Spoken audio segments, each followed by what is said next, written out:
میرے آقا جب مکہ کے اندر تھے آزادانہ طور پر دعوت کر دینے کی اجازت نہیں تھی. ایک ہی مدرسہ تھا چھوٹا سا، دار ارقم اس کا نام تھا.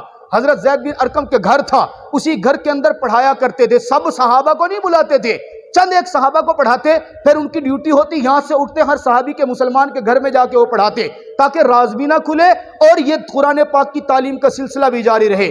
زید بن ارقم کو میرے آقا نے مدینہ منورہ بھیجا تو زید بن ارقم نے محنت کی.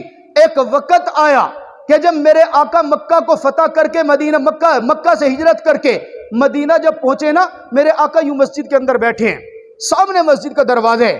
میرے آقا بیٹھے ہیں، سامنے سے مصعب بن عمیر دروازے کے آگے سے گزرے ہیں. بدن کے اوپر پھٹا ہوا وہ کمبل پہنا ہوا ہے، لباس نہیں ہے، یوں آگے سے گزرے. خدا کی قسم میرے پیغمبر کی آنکھ میں آنسو آ گئے. میرے آقا رونے لگ گئے اور روتے ہوئے فرماتے ہو میرے صحابہ دیکھو نا، مجھ نبی کے لیے، میرے دین کے لیے، مجھ پر بھیجے ہوئے قرآن کے لیے میرے صحابہ نے قربانیاں کتنی دی. یہ وہی مصعب ہے نا جو گلی سے چلتا تھا، 200 درہم کا بنا لباس پہنتا تھا.